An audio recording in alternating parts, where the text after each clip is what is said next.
Counterattack. Ukraine used 300 MLRS systems, 500 tanks, and 1,000 drones to destroy Russia. Ukraine is calling on the United States and Europe to increase the supply of heavy weapons as Russia makes slow and steady gains in the east. Using older artillery systems designed to cause maximum damage, Russian forces have almost captured Luhansk Oblast and are inching closer to achieving their goal of liberating the self-styled People's Republics of Luhansk and Donetsk.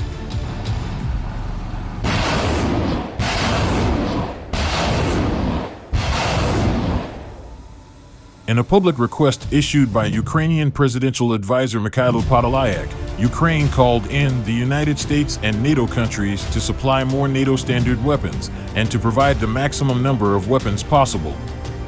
Being straightforward, to end the war we need heavy weapons parity, Podolyak said on Twitter, before listing the exact weapons Kyiv believes its military needs.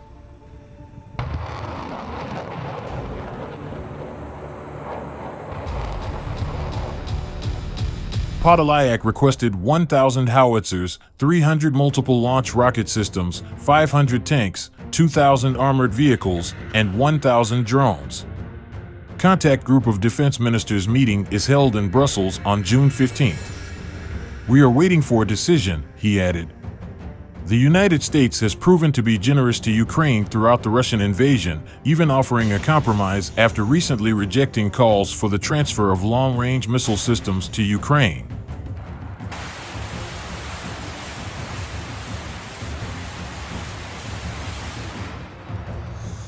The White House announced that medium-range missile systems were on their way to Ukraine after refusing to supply long-range weapons systems that would allow Ukraine to launch missile strikes on Russian territory.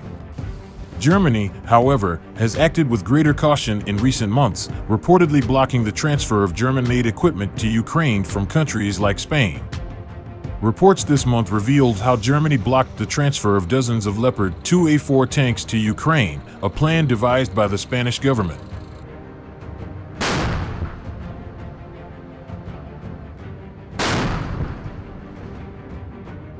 The move was almost certainly an effort to avoid retaliation from Russia, given that the country is reliant on Russian oil, coal, and gas.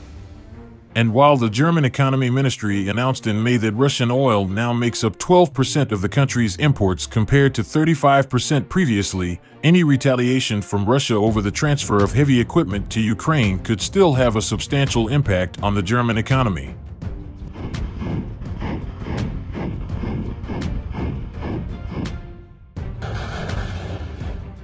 The war in Ukraine seems destined to become a war of attrition in the weeks and months ahead, noted Harry J. Kazianis, president of the Rogue States Project and former Russia Task Force member for the 2016 presidential campaign of Senator Ted Cruz. Both sides will continue to apply more and more pressure to get the other side to give up the fight, and that means we have not seen the worst of this conflict just yet.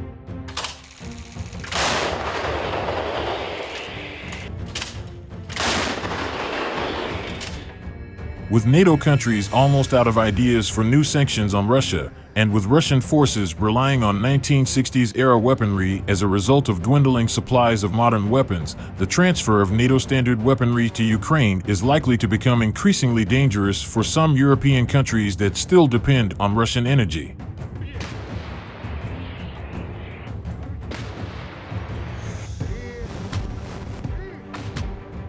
Meanwhile, calling Russia's invasion the most egregious naked act of aggressio in Europe since the Second World War, Moore told the audience in Aspen that Russia's recent gains were tiny and that they would soon have to call a pause in their offensive. Our assessment is that the Russians will increasingly find it difficult to find manpower and material over the next few weeks, Moore said. They will have to pause in some way, and that will give the Ukrainians the opportunity to strike back.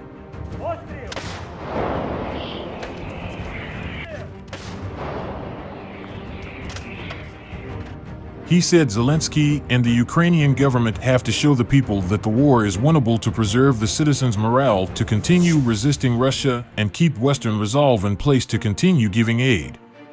It's important, I think, to the Ukrainians themselves that they demonstrate their ability to strike back. And I think that will be very important for their continuing high morale, Moore said.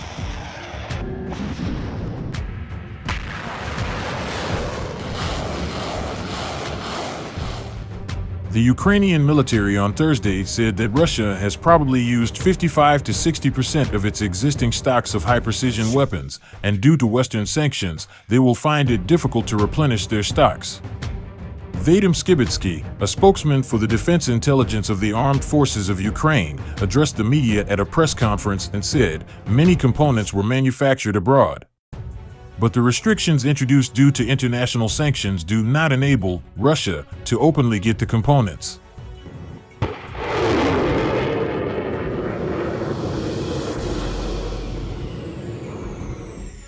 Against the backdrop of Moore's comments about Ukraine striking back, the Ukrainian military has begun a counteroffensive in the southern region of the country. On Thursday, the military said that using long-range rockets and artillery, they attacked more than 200 different Russian targets, destroying 6 ammunition depots in the strikes.